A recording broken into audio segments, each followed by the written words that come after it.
মানুষের জন্য বা উপকূলীয়বর্তী এলাকাগুলোতে অনেক বেশি বিপর্যয় নেমে এসেছে। গত বছরও আমাদের দেশে সর্বোচ্চ 43% তাপমাত্রা রেকর্ড করা হয়েছে চুয়াডাঙ্গায়। ধারাবাহিকভাবে সমুদ্রের পৃষ্ঠের উচ্চতাগুলো বেড়ে যাচ্ছে এবং সমুদ্র তীরবর্তী অঞ্চলগুলোতে আমরা দেখতে পাচ্ছি ধীরে ধীরে তার পরিমাণ, সমুদ্রের তীরবর্তী এলাকাগুলোতে পানির পরিমাণ বেড়ে যাওয়ার কারণে নানা ধরনের দুর্যোগ, জলোচ্ছ্বাস, সিডর, আইলার মতো দুর্যোগগুলো ঘটছে, যার ফলশ্রুতিতে উপকূলীয় এলাকার মানুষগুলো অনেক বেশি দুর্যোগের মধ্যে তাদের দিনাতিপাত করতে হচ্ছে। এবং এটা ধারণা করা হচ্ছে, যারা আবহাওয়া নিয়ে গবেষণা করেন তারা প্রেডিকশন করে বলেছেন আগামী 2050 সালের মধ্যে বাংলাদেশের উপকূলীয় এলাকাগুলোর 17% পানির নিচে তলিয়ে যেতে পারে, যার ফলে এখানে প্রায় 9 থেকে 15 লক্ষ মানুষ যারা বাস্তুচ্যুত হবে, যাদের কর্মসংস্থান তারা হারাবে। এটা আমাদের জন্য অনেক বড় দুর্ভোগের বিষয় এবং দুর্ভাগ্যের বিষয়। বাংলাদেশের আবহাওয়া পরিবর্তনের কারণে আমরা আরও বেশি বিষয়ের সাথে লক্ষ্য করছি। ভিটামিন ই ও সি সিরাম 8টি প্রাকৃতিক অয়েল সমৃদ্ধ লিলি সিরাম অয়েল, যা চুল পড়া কমায় মাত্র 30 দিনে। এদেশের জনগণের জীবনযাত্রার মান পরিবর্তন হয়ে যাচ্ছে, হিটস্ট্রোকের পরিমাণ বৃদ্ধি পাচ্ছে, প্রাকৃতিক দুর্যোগের পরিমাণ ধীরে ধীরে বৃদ্ধি পাচ্ছে।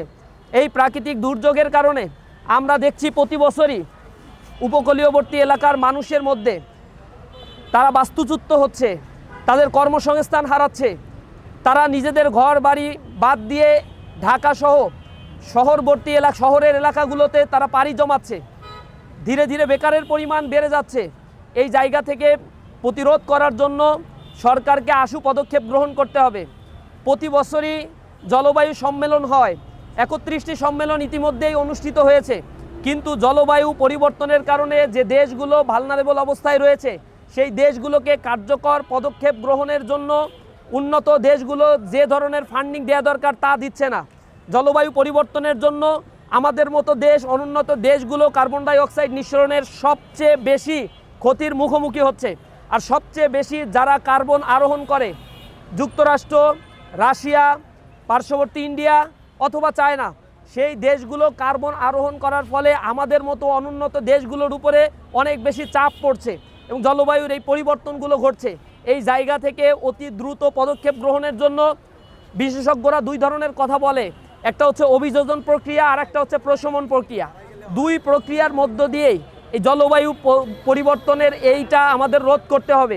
যদি সেটা না রোধ করতে পারি, বাংলাদেশের জন্য বড় ধরনের দুর্যোগ অপেক্ষা করছে। আমরা আহ্বান জানাই জনগণের কাছে, আমরা জলবায়ুর এই ক্রমবর্ধমান যে ঊর্ধ্বগতি এবং যাতে জনজীবন বিপর্যস্ত হয়ে পড়ছে, 40 ডিগ্রি সেলসিয়াসের উপরে গ্রীষ্মকালীন সময়ে তাপমাত্রা বৃদ্ধি পাচ্ছে, এগুলো রোধ করার জন্য কার্যকর ব্যবস্থা গ্রহণ করতে হবে। সেক্ষেত্রে শুধুমাত্র সরকারের ব্যবস্থা গ্রহণ করলে হবে না, জনগণেরও এখানে দায়বদ্ধতা আছে।